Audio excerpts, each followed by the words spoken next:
Imagine if the only option for a little girl that wants to play sports is cheerleading. If your female friend or family member got kicked out of college for being pregnant or wasn't even allowed to go to college because of her gender. If sexual assault on college campuses weren't acknowledged. If that sounds unappealing or unimaginable, then Title IX and those responsible for it deserve credit for this no longer being a reality. Prior to Title IX passing in 1972, all of these situations were allowed and common for women to experience in the United States.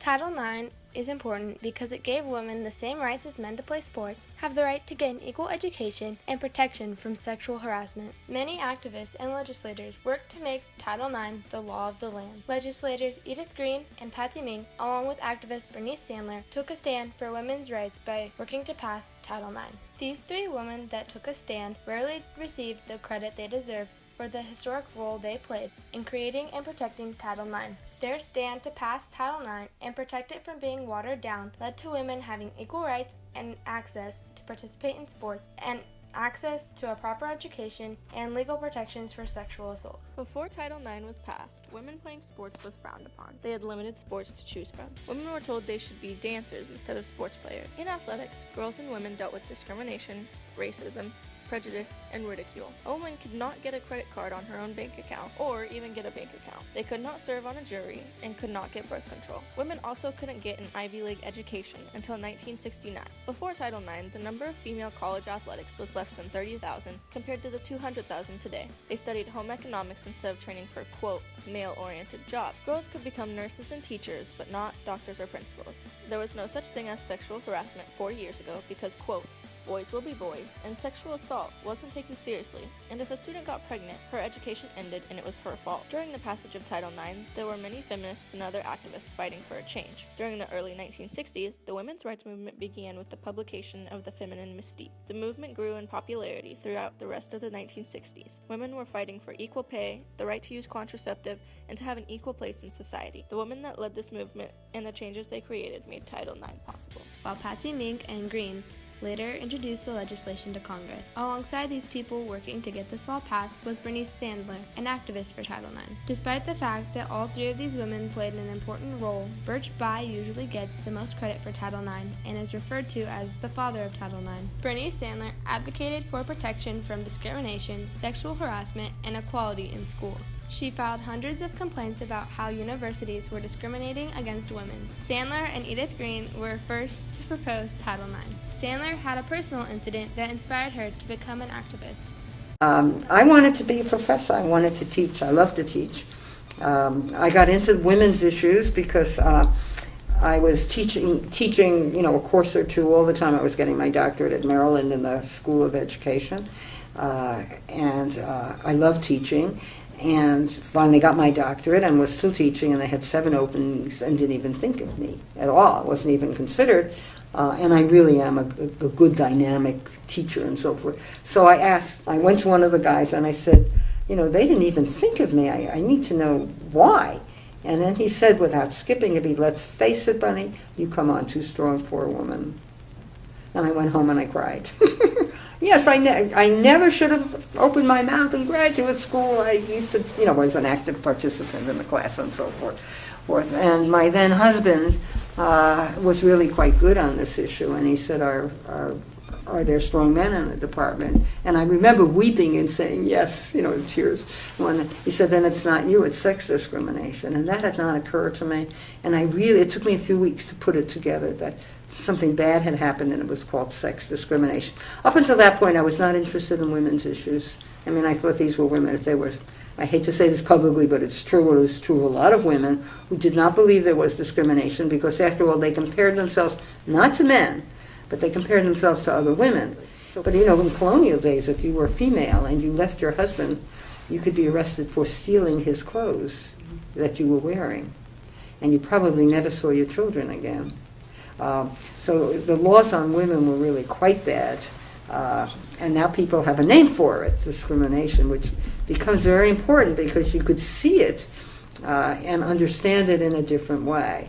And saying that I came on too strong for a woman was what really made the difference in my understanding. Edith Green believed that, quote, A woman has to work twice as hard as a man to prove that she can do the job. This was her main drive that focused her to draft the legislation that would even the scales between the sexes. Two of her main concerns as a representative were pay equity and gender equality in post-secondary education, which resulted in the passage of the Equal Pay Act in 1963.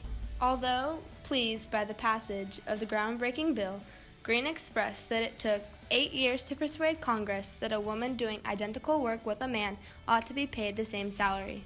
Patsy Mink applied to 20 medical schools, both in Hawaii and on the U.S. mainland, but was rejected by all of them, ostensibly because of her sex. It was the most devastating disappointment of my life, she recalled in the documentary Patsy Mink, Ahead of the Majority, that I could have spent my whole educational experience, geared toward one thing, and then have all the schools I wrote to say, no, can't have you.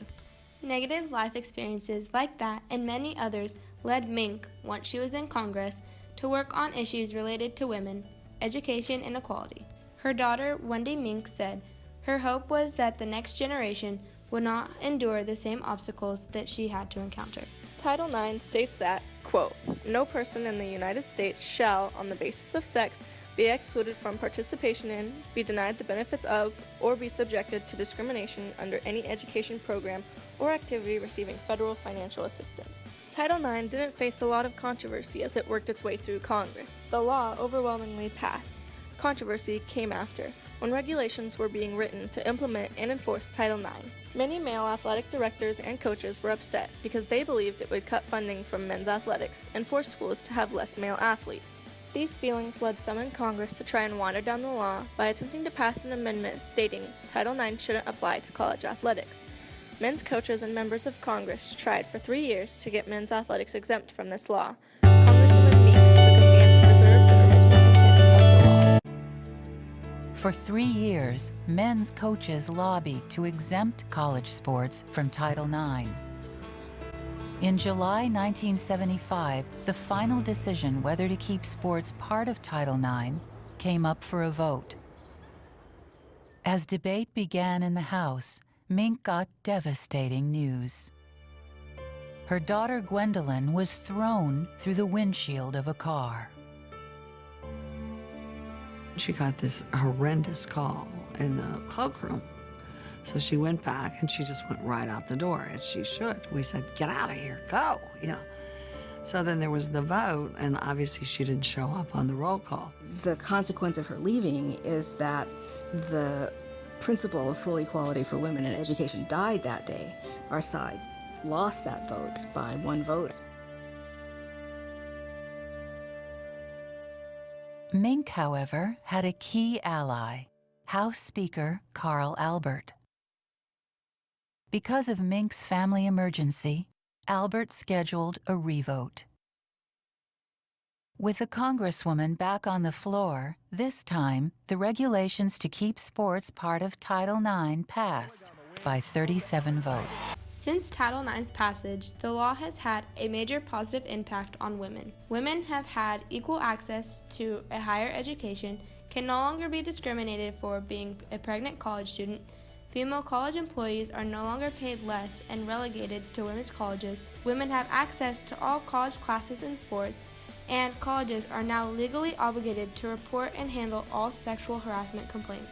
The late great Senator Daniel Patrick Moynihan called Title IX one of the most important pieces of education legislation in the history of the Republic.